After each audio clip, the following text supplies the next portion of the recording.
علمتنا إنك أنت العليم الحكيم ربي اشرح لي صدري ويسر لي أمري واحلل عقدة من لساني يفقهوا قولي واهد قلبي وسدد به لساني اللهم أرنا الحق حقا وارزقنا اتباعه وأرنا الباطل باطلا وارزقنا اجتنابه واجعلنا من الذين يستمعون القول فيتبعون أحسنه نويت تعلم وتعليم وتذكر وتذكير والنفع والانتفاع والإفادة والاستفادة والحث على التمسك بكتاب الله وسنة رسوله والدعاء إلى الهدى والدلالة على الخير ابتغاء وجه الله ومرضاته وقربه وثوابه سبحانه وتعالى وصلى الله على سيدنا محمد وعلى آله وصحبه وسلم والحمد لله رب العالمين.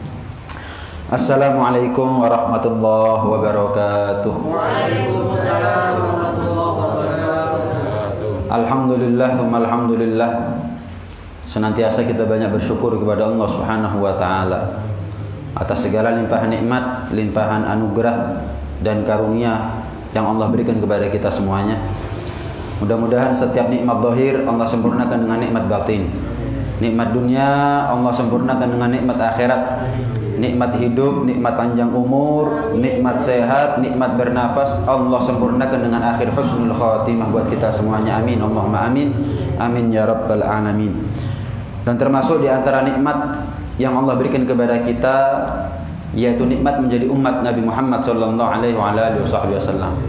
Mudah-mudahan nikmat menjadi umat Nabi Muhammad ini bisa mengantarkan kita masuk ke dalam surga nanti. Masuk ke dalam surga bersama rombongan baginda besar Nabi Muhammad sallallahu alaihi wasallam bila hisab wala azab wala mihnah wala imtihan, tanpa ada ujian, tanpa harus melewati mahsyar, tanpa harus dihisab, kemudian tanpa harus melewati atau menyusuri jembatan sirat demikian lama, demikian panjang. Kita betul-betul masuk ke dalam surga persis di belakang baginda besar Nabi Muhammad sallallahu alaihi wasallam.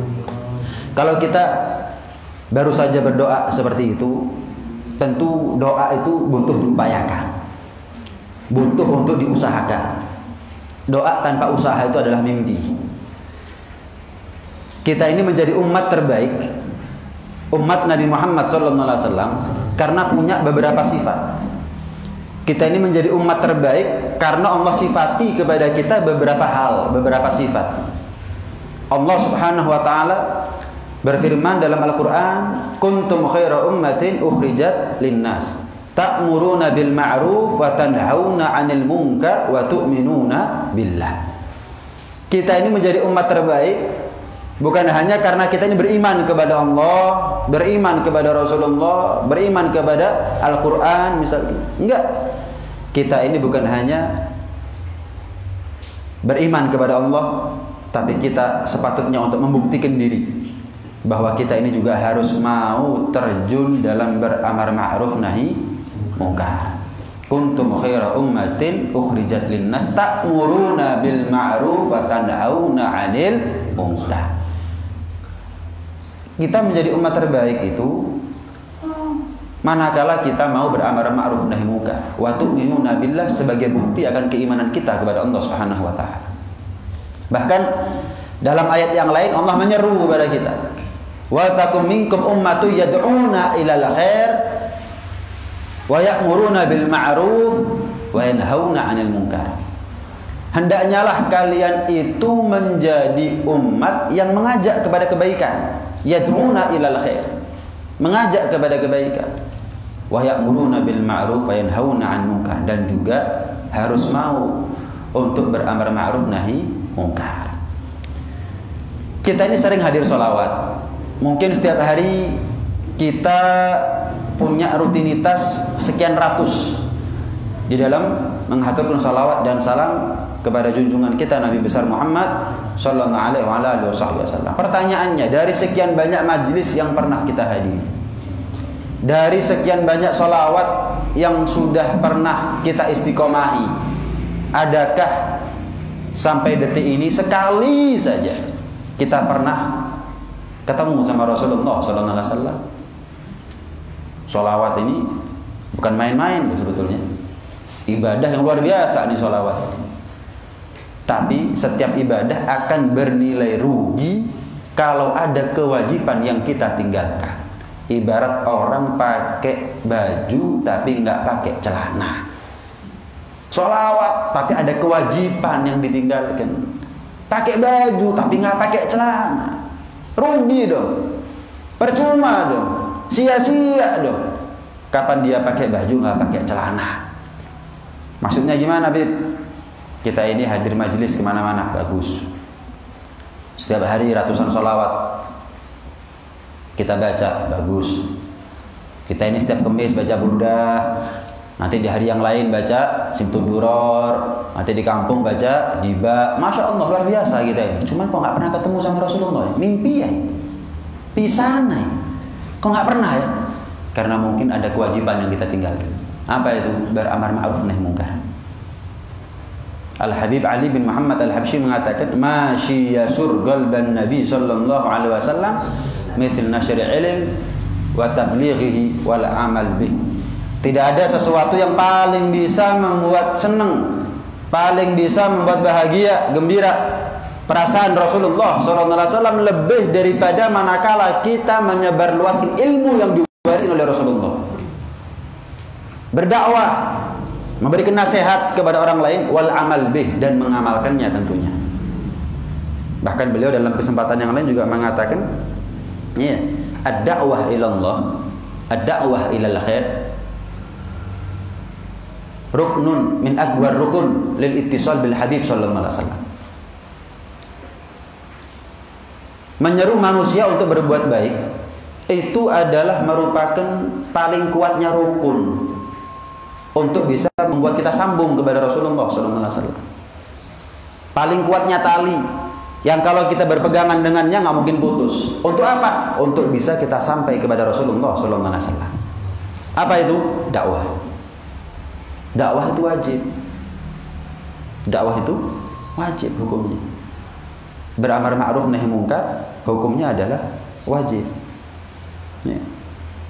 Pernah diceritakan ada seorang ulama namanya Syekh Abdullah bin Abdul Bagi, ulama Madinah. Syekh Abdullah bin Abdul Bagi ini sering berjumpa dengan Nabi Shallallahu Alaihi Wasallam. Hampir setiap hari nggak ketemu Rasulullah. Kadang mimpi, kadang terjaga, luar biasa. Sampai singkat cerita, Syekh Abdullah bin Abdul Bagi ini nyari satu orang namanya Habib Ahmad bin Umar bin Smith. Al-Habib Ahmad bin Umar bin Smith. Kalau datang rombongan dari Hadramut ditanya, apakah ada di antara kalian namanya Ahmad bin Umar bin Smith? Enggak ada. Ada yang kenal enggak? Enggak juga. Ya udah. Datang rombongan dari Hadramut yang kedua ditanya, apakah ada di antara kalian yang namanya Ahmad bin Umar bin Smith? Enggak ada. Kenal enggak? Enggak. Setiap datang rombongan dari Hadramut selalu ditanya, apakah ada di antara kalian yang namanya Ahmad bin Umar bin Smith? Kalau nggak ada yang kenal atau tidak? Rombongan pertama, rombongan kedua, sampai datang rombongan, apakah ada di antara kalian yang namanya Ahmad bin Umar bin Smith? Nggak ada. Ada yang kenal nggak? Ada. Ada. Siapa yang kenal? Saya kenal. Saya mau tanya, apa kebiasaan hidupnya Ahmad bin Umar bin Smith? Amaliyahnya Ahmad bin Umar bin Smith ini gimana? Orang Hadramut tanya, lah Anda nyari Ahmad bin Umar bin Smith apa perlunya? Ketemu pernah? Enggak. Terus kenapa kok nyari Ahmad bin Umar bin Smith? Aku setiap ketemu sama Nabi, nggak ada manusia yang dipuji kecuali Ahmad bin Umar bin Smith. Seperti malaikat, seperti Nabi Adam, iya, ketika berjumpa dengan Allah nggak ada yang dipuji kecuali Rasulullah SAW. Aku setiap mimpi ketemu Nabi, ya qadotan bersama Nabi. Nabi itu selalu nyebut-nyebut Ahmad bin Umar, Ahmad bin Umar, Ahmad bin Umar. Aku penasaran, siapa nih Ahmad bin Umar? Alhamdulillah aku ketemu sama kamu. Kamu kenal Ahmad bin Umar? Kenal. Apa kebiasaan hidupnya? Dakwah, ngajar. Bahkan diceritakan semasa hidupnya Al-Habib Ahmad bin Umar bin Smith, kota Syibam, kota di mana beliau tinggal, walaupun pekerja kasar, ngerti fikih. ngerti tata cara wudhu yang benar gimana, tata cara sholat yang betul bagaimana, ngerti fikih. Sampai sebagian ulama mengatakan kalau kalian dalam keadaan musafir, kemudian kalian mau sholat, bingung yang jadi imam siapa, cari adakah di antara kalian orang dari Sibam. Kalau ada, pilih dia untuk jadi imam, walaupun pekerjaannya kasar. Misal kalau orang sekarang tukang becak misalnya, buruh misalnya, sopir misalnya, suruh pawaan gaono. Cuman kalau dia dari Sibam, di masa hidupnya Ahmad Al-Habib Ahmad bin Umar bin Smith, ya bukan Sibam sekarang, kalau Sibam sekarang nggak tahu. Di masa hidupnya Al-Habib Ahmad bin Umar bin Smith, suruh jadi imam, mesti sahih, mesti benernya sudah sholatnya kamu. Kenapa? Orang Sibam di masa hidupnya Al-Habib Ahmad bin Umar bin Smith, walaupun mereka hidup di jalanan, pekerja kasar, mereka tuh kalau masuk ke masjid, ngelihat ada sholat, sudah masbuk dia tahu dari tata cara duduknya imam atau jamaah ini, makmum ini, dia tahu nanti setelah salam, saya kurang berapa rakaat, tahu bedanya antara iftirash sama tawarruk. Iftirash itu duduk ketika tahiyat awal. Berarti kalau kita masuk, sementara imam atau makmum duduknya kok tahiyat awal. Oh, kalau sholat maghrib berarti setelah salam kita nambah 1 rakaat. Ada yang namanya duduk tawarruk. Duduk tawarruk itu seperti ketika kita tahiyat akhir. Oh, saya masuk telah temen ini, sudah mau salam, takbiratul ihram, duduk. Salam imam ya nambahi. Kalau maghrib 3 rakaat. Oh, mau nutup tapi loh. Kadang-kadang kita ini nggak sadar. Kita ini sadar kalau kita kurang berapa rakaat nunggu salamnya imam kadang-kadang. Oh, saya sudah bareng sama imam 1 rakaat, kok salam imam maghrib berarti kurang 2 rakaat. Ngenteni salam imam baru ngerti kita, oh kurang sekian rakaat. Orang Sibam di masa hidupnya Al-Habib Ahmad bin Umar bin Smith nggak nunggu salam, masuk belum takbir. Oh, imamnya duduknya tawarruk, oh bentar lagi salam berarti. Oh, dunia iftirash berarti kurang sekian rakaat setelah salam. Langsung tahu sudah. Itu bukan santrinya itu. Tukang sapunya, subhanallah. Kenapa? Karena begitu hebatnya Al-Habib Ahmad bin Umar bin Smith dalam dakwah. Mengajar hal-hal yang baik sampai jeru, sampai tukang sapu ini ngerti fikih. Subhanallah. Pernah juga diceritakan dalam majmu' kalamnya Al-Habib Abdullah bin Umar Syatibi. Dulu ada seorang ulama, seorang wali min auliyaillah, orang soleh namanya Al-Habib Muhammad bin Ja'far. Muhammad bin Ja'far Al-Attas. Muhammad bin Ja'far Al-Attas. Hampir mirip ceritanya dengan Syekh Abdullah tadi itu. Sering ketemu sama Nabi. Sering ketemu sama Nabi. Bolak-balik ketemu sama Nabi. Sekali waktu ketika beliau berjumpa dengan Rasulullah SAW, ngomong, ya Rasulullah, nggak bisa dihitung, saya ini bisa berjumpa dengan Anda berapa kali. Tapi aku nggak pernah minta kepada Anda ya Rasulullah. Sekarang aku ketemu sama Anda dan aku minta satu hal. Apa yang kamu minta?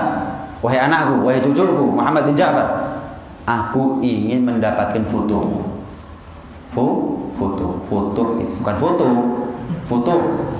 Foto itu dapat ilmu manfaat. Kita ini puluhan tahun taklim ya.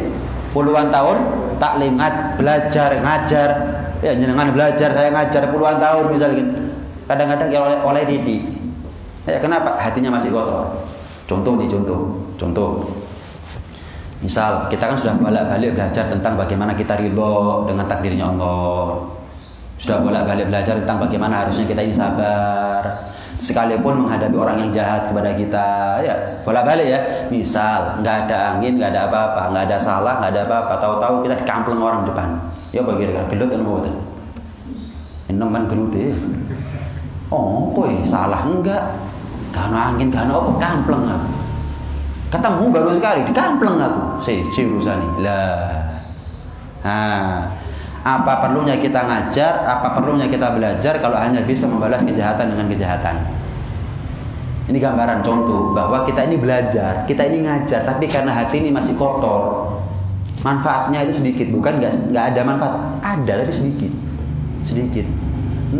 Ibarat kalau HP itu dicas, kabel lagi pedot-pedot, jadi butuh waktu yang lama, 5 jam, 6 jam. Tapi kalau bagus, apa kabelnya baru, jam setengah full bisa. Ibaratnya begitu. Apa katanya manfaat? Aku ingin minta foto kepada engkau ya Rasulullah. Dapat ilmu manfaat, dapat dibuka, disingkat hijab hati. Hati ini dibuat bersih. Apa kata Rasulullah SAW? Aku alih kuasakan permintaanmu kepada Ahmad bin Umar bin Smith. Bayangkan. Istilahnya dikasih mandat, dikasih amanat Al-Habib Ahmad bin Umar oleh Rasulullah SAW. Akhirnya Al-Habib Muhammad bin Ja'far Al-Attas pergi dari kotanya kota Syibang nyari Al-Habib Ahmad. Ketika ketemu diceritakan mimpi Rasulullah ini dan itu. Maka kata Al-Habib Ahmad, al-hawalah makbulah. Alih kuasa dari Rasulullah aku terima. Aku bisa mintakan kepada Allah agar Allah membuka hatimu dan kamu setiap dapat ilmu manfaat, foto. Bisa. Cuman pakai syarat ya. Apa ya Habib syaratnya? Kalau sudah dapat ilmu dakwah. Letek kok jaluk foto meneng tok di omah. Ngenteni diundang misalnya. Enggak, ngajar. Dakwah. Amar ma'ruf nahi munkar. Marhaba, siap ya Habib. Nah, akhirnya didoakan, kemudian enggak lama kemudian mendapatkan foto daripada ilmunya, jadilah orang besar. Jadilah Al-Habib Muhammad bin Ja'far Al-Attas sebagaimana yang kita kenal. Subhanallah. Ini makanya nggak heran kalau Al-Habib Ali Al-Habsyi mengatakan paling kuatnya tali yang bisa membuat kita sambung kepada Rasulullah SAW itu adalah dakwah. Orang ini di dalam mengambil manfaat dan memberikan manfaat kepada orang lain macam-macam. Karakternya itu macam-macam. Ada yang seperti besi.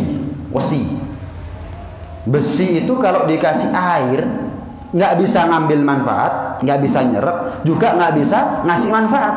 Ngambil manfaat aja nggak bisa, apalagi ngasih manfaat. Malah yang ada besi kalau kesiram air karatan, malah rusak. Ada orang itu hatinya seperti besi. Jangan lagi ngasih manfaat sama orang lain. Jangan lagi ngambil manfaat dari sebuah nasihat. Yang ada karatan hati ini. Dikasih nasihat, tuturi handayani, ya, dituturi tambah wani, tambah dadi. Dikasih nasihat karatan malah. Jangan lagi bisa ngasih manfaat, ngambil manfaat untuk dia sendiri, enggak. Sombongnya setengah mati, dikasih nasihat mentah. Ya, kadang-kadang orang sekarang kalau dikasih nasihat gimana? Urusannya dewi-dewi, berkatin sembahyang ngono, lapo aja. Ya. Ya, banyak orang seperti ini ya. Aku duwe Gusti Pangeran, saya punya Tuhan, kamu juga punya Tuhan. Wis urusannya dewi-dewi. Lo jawab. Ada orang seperti ini ngomongnya, jawab. Gimana cara jawabnya? Lale urusannya dewi-dewi kaya apa ono nabi. Nabi itu tugasnya adalah mubasyiran wa nadhiran, menyampaikan kabar gembira dan menyampaikan peringatan. Da'iyan ilallah, mengajak orang untuk kembali kepada Allah. Lek dewe-dewe gak usah hayya ala sholah, hayya ala falah, kaya pondok masjid, kaya pondok musholah. Lek dewe-dewe gak usah pengajian. Oh dewe-dewe kok. Lek akar pintar-pintar dewe. Lek pikir selamat dewe gitu. Ya buyar tatanan agamanya. Kalau dewe-dewe gak ada watawasau bil haqqi watawasau bis sabr. Innal insana lafi khusr illa alladzina amanu wa 'amilus shalihat wa tawashaw bil haqqi wa tawashaw bis sabr. Coba perhatikan. Semua manusia dalam keadaan kerugian. Kecuali mereka yang beriman, beramal soleh dan mau saling menasihati tentang kesabaran dan perkara yang hak. Pertanyaannya, bukankah saling memberikan nasihat tentang perkara yang hak, tentang kesabaran itu adalah termasuk daripada bagian amal soleh? Kenapa kau sebut ulang? Seharusnya innal insana lafi khusrin illa alladzina amanu wa 'amilus shalihat. Lawang watawasau bil haq watawasau bis sabr termasuk amal soleh, sudah cukup. Kenapa kau sebut lagi? Yang umum sudah disebut, yang khusus kok disebut. Nah, itu namanya dzikrul khas ba'dal am. Menyebut yang khusus setelah sebelumnya disebut yang umum. Apa maksudnya? Apa fungsinya? Menyebutkan keistimewaannya. Amal soleh banyak. Amal soleh banyak. Tapi saling mewasiati, saling menasehati, saling mengingatkan, itu adalah amal soleh yang top. Contoh yang lain nih. Tanazzalul malaikatu warruhu fiha. Ketika malam Lailatul Qadar turun para malaikat. Warruhu. Siapa ruh di sini? Malaikat Jibril alaihissalam. Malaikat Jibril alaihissalam. Loh, tanazzalul malaikatu warruhu. Ar-ruh Jibril alaihissalam kan termasuk malaikat. Kenapa disebut khusus setelah sebelumnya Allah menyebut umum tanazzalul malaikatu? Kenapa? Karena malaikat Jibril alaihissalam adalah merupakan panglima para malaikat. Itu namanya dzikrul khas ba'dal am. Karena itu kalau ada orang ngomong urusane dewi-dewi, wis gak usah ngajak-ngajak. Jawab. Kalau kita punya jawaban. Kalau dia nggak sungkan ngomong gitu seperti kita nggak perlu sungkan ngomong seperti ini kepada dia. Lek dia enak, kini yo enak gitu loh. Cuman ya gak usah ngamuk-ngamuk kita ya. Kurang ajar, dijak sholat ngamuk. Ya nggak usah udah. Sampaikan aja bahwa ad-din an-nasihah. Agama ini dibangun atas dasar saling memberikan nasihat satu sama lain. Ya. Ad-din an-nasihah. Agama ini dibangun atas dasar saling memberikan nasihat satu sama lain. Bayangkan ada saling memberi nasihat. Nih, ada pengajian. Sudah membuat kita berhasil di sisi Allah. Lah gimana kalau nggak ada pengajian? Gambarannya begitu. Jadi kalau ada orang ngomong, makanya kata ulama ya, sebagian ulama mengatakan, kalau ada orang mengatakan ittaqillah binafsik. Wes lakar kon kepingin dadi wong apik-apik dewi. Gak usah ngajak-ngajak. Ini dosa yang paling berat dipikul oleh seorang ketika dia berhadapan dengan Allah Subhanahu wa taala. A'dhamu dzambi. Itu termasuk paling gedene dosa. Kapan diajak baik, dia dengan sombongnya, dengan angkuhnya, dengan arogannya mengatakan, gak usah ngurus aku. Gak usah ngurus saya. Kamu kalau mau jadi orang baik, orang bertakwa, jadilah sendiri. Gak usah aja-aja. Parah ini parah. Paham nih? Ada orang itu dalam urusan menerima manfaat dan memberikan manfaat itu seperti aspal. Gimana aspal? Aspal itu nyerap air, bisa ngambil manfaat tapi nggak bisa ngasih manfaat. Mana ada wit duren cukul di duri aspal? Ya, nggak ada. Bisa ngambil air, ada manfaatnya air itu buat aspal. Cuman apa? Cuman nggak bisa ngasih manfaat. Ada orang itu seperti aspal artinya, bisa ngambil manfaat, tapi gelas nol untuk ngasih manfaat sama orang lain, nol sama sekali. Ada orang itu seperti tanah yang tandus, gersang, kering. Dia menerima manfaat dari air, cuman untuk menjadi subur butuh waktu, butuh proses, butuh waktu yang lama. Ada orang itu hatinya seperti tanah yang tandus, bisa dia ngambil manfaat, cuma untuk ngasih manfaat kepada orang lain butuh proses. Nyiapno awak, misalnya kan, dia merasa malu, sungkan, noto mental, macam-macam dah, macam-macam. Sebetulnya untuk dakwah tuh nggak nunggu jadi orang soleh, nggak nunggu. Oh iya, masuk kita ini mau sholat nunggu khusyuk, mau sedekah nunggu ikhlas gitu, ya enggak. Sama dakwah tuh nggak nunggu orang soleh. Kalau nunggu soleh baru dakwah, kapan kita dakwah? Hah? Emangnya soleh itu bisa dicari setahun 2 tahun sampai mati? Naudzubillah. Belum tentu kita menjadi orang soleh. Terus sampai mati kita nggak dakwah sama sekali. Ya leren agama namanya, prei agamanya. Nggak ada syiar, nggak ada dah. Nggak ada.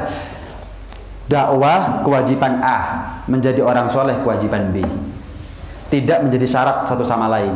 Kalau mau dakwah harus jadi orang soleh dulu. Kalau orang soleh harus jadi dakwah. Tidak menjadi syarat satu sama lain. Itu kewajiban masing-masing. Tapi berjalan beriringan. Sholat kewajiban. Khusyuk kalau kepingin diterima ya harus khusyuk. Nah, bukan berarti kalau kepingin sholat kalau kepingin sholat harus nunggu khusyuk. Ya. Ada orang itu seperti tanah yang tandus. Untuk ngasih manfaat butuh proses, mikir. Kakek mikir sampai nggak dadi kadang-kadang. Nih, kayaknya bawang kampung, kayak enak. Yes, macam-macam. Ada orang yang seperti tanah yang subur. Sekarang disiram air besok cukul. Dapat sebulan makan, dirasakan manisnya buah tadi itu misalkan. Ada orang seperti itu. Nah, kita dari 4 gambaran ini berada di posisi yang mana? Baik. Kita bicara dakwah kayaknya berat ya. Saya mau tanya, menjadi ustadz di kampung kan hukumnya fardu kifayah. Menjadi kiai, menjadi ustazah, menjadi nyai di kampung hukumnya fardu kifayah. Menjadi ustadz atau menjadi kiai. Tapi orang tua menjadi ustadz di rumah, ibu menjadi ustazah, bapak menjadi kiai di rumah, ibu menjadi nyai di rumah buat anak-anaknya, hukumnya adalah wajib. Qu anfusakum wa ahlikum naro. Jelas sudah, apal kita sampai harus itu. Buat orang lain mungkin kita masih menjadi besi, masih menjadi aspal, masih menjadi tanah tandus. Buat orang di rumah, anak istri kita lah, saya harus menjadi tanah subur. Sekarang kita dapat manfaat, pulang sampaikan manfaatnya. Itu dakwah. Dakwah itu bukan harus mondok, enggak. Ya, itu bagian yang lain, yang fardu kifayah tadi itu. Tapi untuk di rumah enggak. Wajib kita ini untuk menjadi teladan. Wajib buat kita ini untuk menjadi ustadz buat anak dan istri kita semuanya. Wajib hukumnya. La yalgallaha ahadun bidzambin a'dhama min jahalati ahli. Tidak ada dosa yang paling berat dipikul oleh seseorang ketika dia berhadapan dengan Allah kecuali adalah dosa seorang laki-laki yang menelantarkan pendidikan agama buat anak istrinya. Ya. Contoh. Kadang-kadang kita ini kalau punya anak usia 7 tahun diajak ke masjid, bagus. Tapi kapan umur 15-17 gak diajak ke masjid. Kapan gak wajib diajak, bagus. Kalau istiqomah. Kapan wajib ya diajak, enggak wajib ya diajak, kapan wajib kok malah gak diajak. Aneh orang sekarang ini. Anda nanam mangga, iya, bisa berbuah 6 bulan lagi, maka harus dirawat selama 6 bulan. Dikasih pupuk selama 6 bulan, dikasih air selama 6 bulan. Ini enggak, cuma 3 bulan tok, 3 bulan seterusnya enggak dikasih pupuk, enggak dikasih air, enggak dirawat, gagal panen. 7 tahun diajak ke masjid, bagus. 17 tahun, embuh. Nih, kita sekarang di masjid, di musola. Kalau kita punya anak, yang sudah baligh, saya mau tanya, sekarang mereka bersama siapa? Sedang apa? Melakukan apa? Di mana? Sedang apa? Bersama siapa? Bayangkan. Kadang-kadang orang tua sekarang embuh. Pokok mang metu saat turungi maghrib numpak sepeda motor. Wis. Banyak orang tua sekarang ini cuma ngingu anak. Bahkan lebih penting buat orang tua zaman sekarang ngingu petik timbang ngingu anak. Petik maghrib durung balik digoleki, anak jam 09.00 si enom bib lah. Inilah. Mana dakwahnya? Dakwah. Walaupun dia keliling ikut sholawatan di mana, Minggu melok gini, Senin melok gini, Selasa melok gini, bendino 1000 sholawat, nggak bakal dia sampai kepada Rasulullah SAW. Kenapa? Egois. Sing penting aku. Lah anake. Lah bojone. Sampai ketulakan kebaikan tadi itu.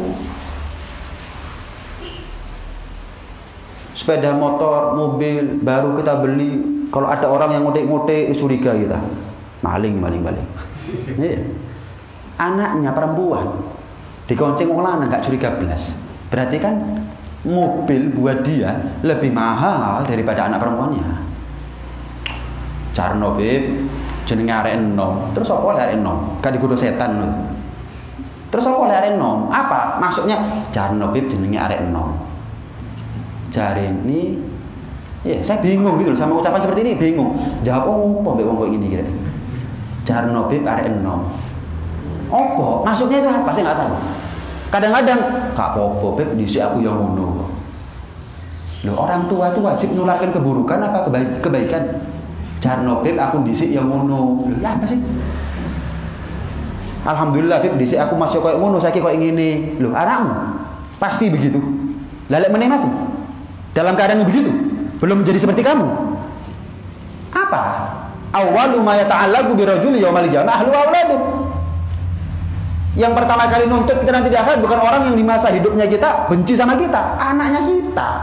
Anak masuk neraka, naudzubillah. Orang tua masuk surga, keseret.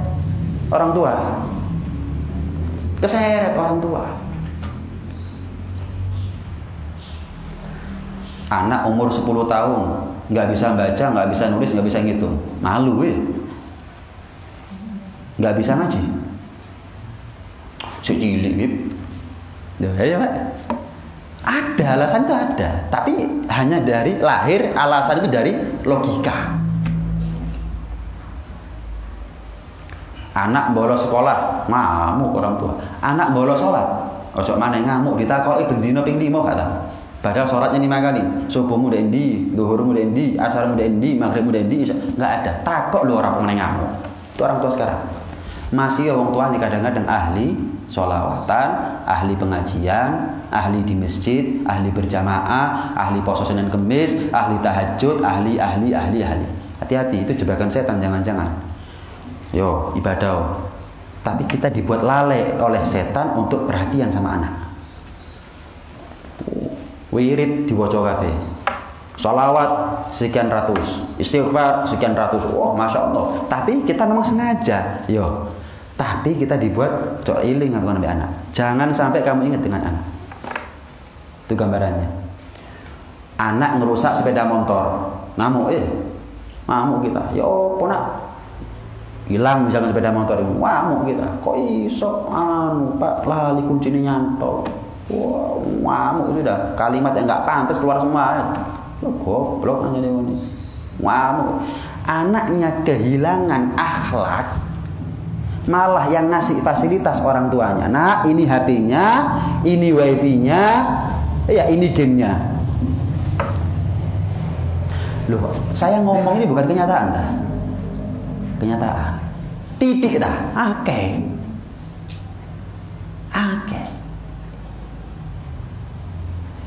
Kadang-kadang orang sekarang ini Pip arek saya kira dikeras tambah ngawur Pip. Lah lek bolos sekolah kok ngamuk awakmu? Lek ngilang sepeda motor kok ngamuk, kok keras tuh? Ayo. Pelin-pelan. Urusan syariat Bib, arek saiki iki lek dipaksa teko pengajian, dipaksa sholat. Waduh, soro Bib. Lho, yuk keras dalam urusan prinsip itu hal yang wajar, Pak Bu. Keras dalam urusan prinsip itu hal yang wajar. Makanya kita jadi orang keras dalam urusan prinsip aja. Sing liyane aja keras kurang lebih. Kita enggak urusan dunia keras. Akhirnya kalau kita mau keras dalam urusan prinsip, mikir, kualik kita. Bukan begitu. Urusan dunia kurang lebih. Ngamuk tapi ojo teman-teman. Tapi urusan prinsip ngamuk sampai anak berpikir, lewis urusan siji iki ojo macam-macam mbek Bapak. Gak dadi anak. Misal, kalau perlu seperti itu. Ada satu orang hidup di kampung. Kalau dia mau apa aja, mau 5, 6, 6 itu iso. Wah, ada, semua itu ada. Enggak makan duit iso. Tapi dia enggak mau. Kenapa? Wedi mbek wong tuane. Lek aku nglakoni, misal naudzubillah, mabuk, mulai mambu. Meni gak sekolah. Meni gak manganan. Bisa-bisa lepas ini kepala dari tubuh saya. Kenapa orang tua dalam urusan prinsip ngamuk? Saya nggak tahu, yang nggak pernah anak itu melihat ngamuk seperti itu orang tua. Seperti itu perlu penekanan aja. Jadi anak untuk dibuat takut kepada Allah langsung itu berat. Kok mlebu neraka abon? Kita aja. Jadilah kita ini orang tua yang ditakuti dalam urusan-urusan tertentu. Ojo kabeh. Ya, sampai kalau kita pulang itu kucing minggat misalnya. Ya. Yang tadinya enak, gayeng anak sama ibunya ngomong-ngomong, ketika orang tuanya datang, bapaknya datang langsung semburat. Sing anak pura-pura turu, sing cilian mlebu nang jeding padahal agak kebelet. Yang ibunya pura-pura masak di dapur padahal enggak ada. Kenapa? Bapak teko. Kenapa? Dia terlalu keras dalam urusan dunia. Enggak, kita cukup keras dalam urusan prinsip. Sehingga anak itu termindset, terbentuk pola pikirnya, lek urusan situ iki ojo ngawur-ngawur lek bapak. Oh, awak jadi awak aku. Pecut jalur kabeh tenan. Kalau memang sampai begitu, pecut beneran, bukan gertahan. Kalau gertahan dibuat mainan gitu. Ini gambaran gitu. Nggak ada masalah. Keras dalam urusan prinsip itu nggak ada masalah. Jangan takut. Kita kadang-kadang kesian sama anak. Naudzubillah, kalau anak kita gagal, nanti dia nggak kesian sama kita, Pak Bu, nggak kesian sama kita. Nuntut, protes, Duh Gusti ngapunten. Bagaimana mungkin orang tua saya masuk surga sementara saya anak neraka? Protes. Padahal dulu orang tua nggak demen-demen keras sama anak karena sakit. Makanya pernah ada seorang ibu tanya kepada ulama, ya Syekh, anak saya ini kalau dibangunkan subuh wabut, berat. Gimana ya solusinya ya? Kalau rumahnya kamu kebakaran gimana? Anakmu tidur, dibangunkan nggak mau. Ya tak seret, nek ngono. Ada yang salah dari ucapannya guru ini? Nggak ada yang salah. Loh, selamat dari api dunia mbok seret. Selamat dari pendaka lama diseret. Ayo. Kenapa dalam urusan api dunia kita mentolong, nyeret? Dalam urusan api neraka kita nggak mentolong. Loh kenapa? Ini kan gambaran kita ini kurang dakwah sama anak. Nggak mau dakwah, nggak mau amar ma'ruf nahi munkar. Apalagi mau tahun baru. Ya memang sih di tempat wisata ditutup, tapi maaf. Terus mabuk gak iso lah dari kamu. Hati-hati anak kita. Jangan lagi maksiat, ngerayain tok ya ojo. Wis gak iso tapi barek saiki ojo teko pengajian lek ngono percuma berarti. Percuma. Gak iso tapi barek saiki dikunci kamari mosok. Lek perlu. Lho apa? Kita orang tuanya kok. Minggat bib anak. Yakin. Kalau nggak yakin, kenapa kita mengorbankan yang yakin? Apa itu? Hati-hati loh. Salah pergaulan loh. Al-mar'u ala dini khalili falyanzur ahadukum ila man yukhalil. Orang itu tergantung agama temannya. Bayang no, Rasulullah bilang agamanya anakmu seperti tergantung agama temanmu. Salah berteman, salah beragama nanti. Salah berteman, salah beragama. Berapa banyak muslimin muslimat murtad gara-gara salah konco. Akhirnya kejeron, wis murtad. Naudzubillah min dzalik. Ini penting untuk disampaikan. Jaga anak kita. Jaga daripada pergaulan yang enggak baik. Sirami dengan doa setiap hari. Popok dengan makanan halal. Jaga, rawat, lindungi, proteksi mereka daripada lingkungan yang tidak baik. Begitu. Sama seperti petani kepingin panen, disiram setiap hari, siram dengan doa setiap hari. Wis mari bib lho, si urip ngomong wis mari. Lah si urip ngomong mari tugas sih. Kan begitu. Orang tua sekarang bib dongakno bib anakku bib gini. Ya jenengan Pak, bapaknya. Kadang-kadang ibunya datang misalnya, ya jenengan Bu yang lebih pantas untuk ndongakno. Wis mari bib. Loh, ya percuma saya ndongakno. Insyaallah 40 wali kutub enggak gopul doanya. Kenapa? Bapak ibunya wis mari. Berarti kan dia semasa nyerah wis. Gak sanggup. Memang masih hidup kok. Dia masih hidup sama anaknya, anaknya masih hidup sama dia. Lah kok ngomong wis mari lho. Ini bukan PR, mari gak mari dikumpulno. Harus selesai ini. Sampai kapan? Sampai mati. Anak kita mati atau kita yang mati, selesai. Dungakno terus. Nabi Zakaria itu loh, dungakno anaknya. Rabbi habli min ladunka dzurriyyatan thayyibatan innaka sami'ud du'a. Nabi Ibrahim, Rabbana Rabbi ij'alni muqimas shalah wa min dzurriyyati Rabbana wa taqabbal du'a. Sifatnya orang mukmin, Rabbana hab lana min azwajina wa dzurriyyatina qurrata a'yun waj'alna lil muttaqina imama. Loh, kok kita ini enggak mau dakwah sama anak ini istrinya buka aurat, anak perempuannya buka aurat, opo dijano? Ini pertanyaan ini, opo? Kenapa sih? Kok dibiarkan ini kenapa? Saya mau tanya alasannya apa? Walaupun kita ini sudah berhasil menjadi orang baik, misalnya istiqomah dalam segala hal, yang wajib istiqomah, yang sunnah istiqomah, tapi istri keluar dari rumah buka aurat, anak perempuan digonceng wong lanang. Apa sih? Saya heran terus terang sama orang seperti ini. Dia nggak paham dah. Kalau dia itu bukan hanya ditanya oleh orang tentang kelakuannya dia sebagai orang tua, sebagai suami juga akan ditanya tentang kelakuan anak istrinya. Kadang-kadang orang sekarang ambek dosane wong, salahi wong, titeh. Dosa anak bojone dhewe gak titeh. Kita nggak ditanya salahnya orang, tapi kalau salahnya anak istri kita ditanya. Lah kok bingung sama dosane wong yang kita nggak ditanya tentang dosanya dia sama Allah nanti di akhirat. Sampai-sampai kita lalai untuk prioritas terhadap orang yang salahnya mereka, salahnya kita. Dosane dosaku. Bapak kok keras? Dosamu dosaku, gak keras apa? Lek kon mlebu neraka gak selamat, aku gak bakal selamat. Gak keras apa coba? Ini wajar toh. Anak dikasih pengertian. Pentingnya ilmu sampai kena sehat. Sampai kena sehat itu pentingnya ilmu. Makanya jaga anak kita di tahun baru. Ya, memang tempat wisata ditutup. Tapi bukan berarti anak kita nggak bisa berbuat apa-apa dengan teman-temannya. Hati-hati. Ya, yes. Jaga betul-betul. Nah, kemudian masalah ucapan selamat Natal.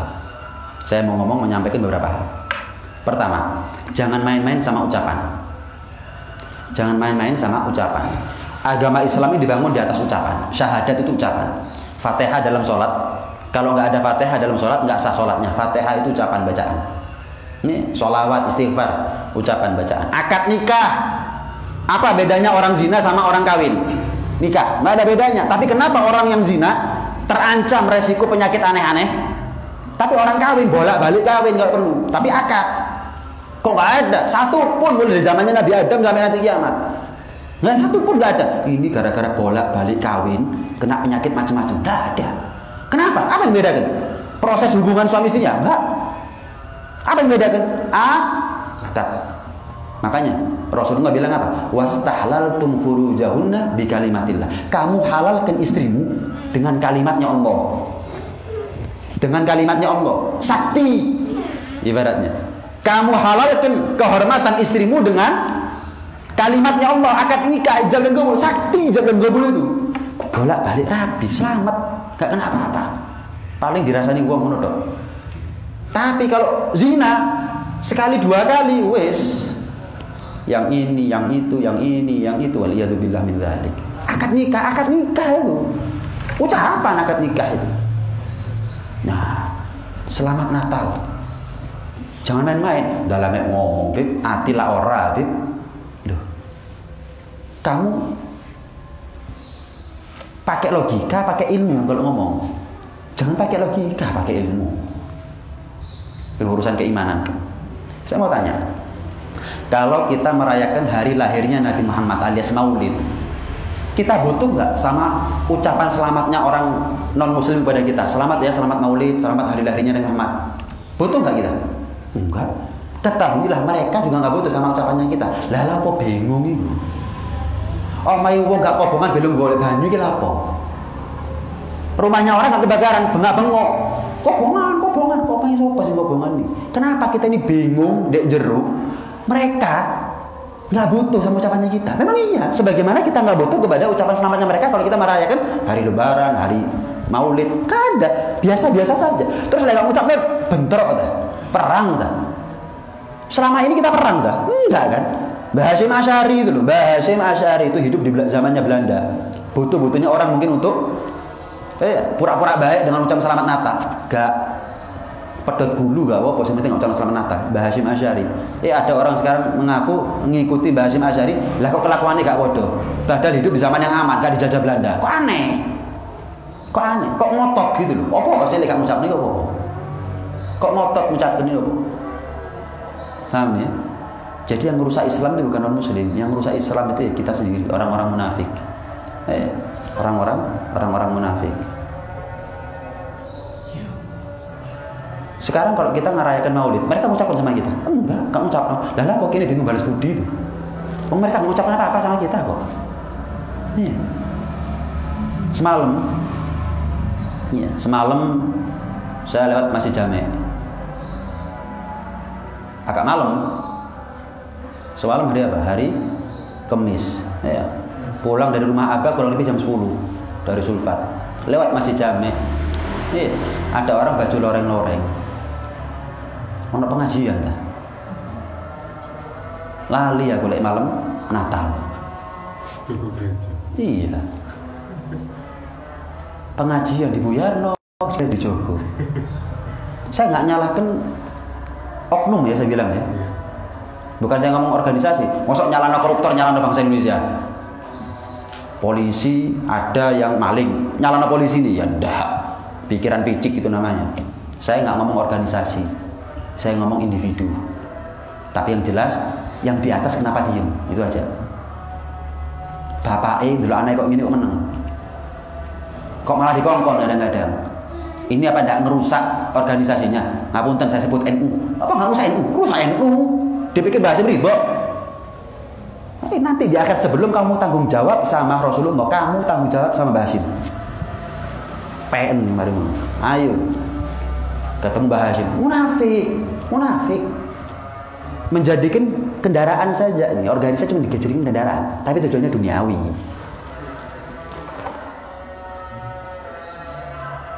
Tadi ada yang bikin status, iya, teman saya. Tak pikir sing kelambi loreng-loreng jogo kiai, boleh Jumatan. Nggak rune jogo gereja. Nggak masuk akal ya. Nggak masuk akal ya. Saya nggak pernah itu Idul Fitri dijaga sama mereka. Apa maksudnya ini? Opo lek gak ngono opo sih? Saya mau tanya, opo? Resikonya apa gitu? Perang tak? Enggak. Opo gitu. Kok ngotot itu opo? Enggak ada lain kecuali misi. Tahu misi ya? Lek gak ngono gak itu bayaran. Lek gak ngono gak mangan. Yang di bawah maupun yang di atas. Saya mau tanya, apa itu nggak dimanfaatkan oleh orang non muslim? Dimanfaatkan, no. Disewa bentahun. Dan apa? Gelut ya dulu. Disewa, jogoan pak. Sak wong 1.000 misalnya. Mulai awal acara sampai akhir. Ya budal lu. Ya berangkat. Tujuannya bukan itu. Tujuannya apa? Jangan gelut. Oh ternyata mek ngene tok sing gelut wong muslim. Manfaat, no. Bentahun yang ini terus. Jenengan kalau mau ikut kiai yang ngikuti kiai dulu. Nah, jenengan kalau mau ikuti Habib yang ngikuti Habib ya dulu. Itu paling enak. Itu namanya main aman. Kita kan paling gak seneng sama yang nyeleneh ya. Wes pokoknya nyeleneh aja dioleh Bu Habib, Bu Kiai. Pokoknya nyeleneh wis gak melok-melok. Ngono wis. Dihormati, yang benar diikuti, yang salah dibuang. Selesai. Wong nyeleneh kok dieloki. Berarti yang melok memang ada harapan, ada tujuan di situ. Yang di atas ada tujuan, yang di bawah ada tujuan. Pada dunyone. Sama-sama sudah. Yang di bawah cuma dimanfaatkan aja sama yang di atas. Kenapa yang di atas lebih besar dapatnya daripada yang di bawah? Jabatan, popularitas, nama, dan macam-macam. Kok iso akrab sama orang non muslim? Ya, ambek wong muslim, getem-getemi perang-perang ayo. Kan aneh ya? Ini persis berbanding terbalik dengan asyidda al-kufar ruhama bainahum. Kok iso itu?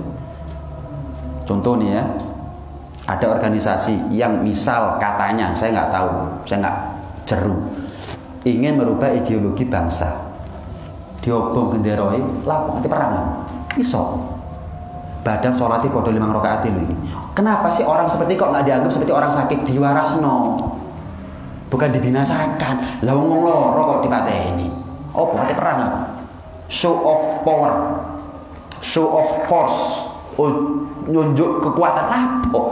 Muslim. Syahadati podo, rukun Islami podo, Nabi ini podo, Al-Quran ini podo, sholati podo. Obong dirong, lapo. Sama Yahudi rekat. Sing bedil anak-anak Palestina yang perempuan-perempuan jadi perkosa, redep. Ziarah sana, ngalah berkah. Ayo, akal mana yang bisa terima? Gak ada, kecuali memang orang munafik yang terang-terangan itu namanya. Ini memang jelas-jelasan sudah. Jelas-jelasan wis, gak kasih dalil-dalilan wis. Memang terang-terang. Kita yang di bawah, oh gak beres wong iki. Gua selesai. Mungkin niatnya mereka politik, mungkin niatnya mereka adalah jabatan, mungkin niatnya mereka adalah dunia dan seterusnya. Saya cari aman, melok kiai sing melok kiai dhisik, melok habib sing melok habib dhisik. Contoh orang Bumi Ayu, siapa yang kenal Habib Ali terus? Ya. Pernah mengucapkan selamat Natal? Ada kan? Kalau ada habib, siapapun habibnya, kalau ngomong berbeda perbuatannya, ucapannya dengan Habib Ali terus, bis. Habib Ali bisa salah loh, Bib.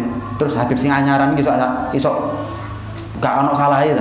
Lebih resiko Habib yang anyar daripada Habib dulu untuk salah. Yo, bos. Kalau Habib Alwi, bayangno ta lah. Coba terakhir. Kalau Habib Alwi ada resiko salah, terus mlebu neraka, misalkan ya naudzubillah. Terus payu kira-kira pengajian coba. Habib Alwi masuk neraka, kita masuk surga. Masuk akal. Habib Alwi yang di holi bentahun, wonan sing teko, kita yang kalau mati untuk di holi siapa-siapa, ditahlili anak dulu mesti. Kita masuk surga, Habib Alwi masuk neraka. Ayo, percuma sholat, gak usah sholat wis. Kalau Habib Alwi masuk neraka, jelas kini neraka titik. Hanya karena Habib Alwi manusia terus bisa salah terus, ya, belum tentu. Ya apa sih? Ya kamu lebih belum tentu, gitu. Kamu lebih beresiko. Wis paling enak ikut kiai, yang ikut kiai dulu, ikut Habib, yang ikuti Habib dulu. Selesai, aman sudah, aman. Paham ya? Mudah-mudahan selamat akidah kita semuanya, dikuatkan iman kita oleh Allah, dan mudah-mudahan kita dikuatkan mental untuk bisa berdakwah dan beramar ma'ruf nahi munkar minimal kepada keluarga kita. Amin. Allahumma amin. Amin ya rabbal alamin. Rabbana anfa'na bima 'allamtana, rabbi 'allimna alladzi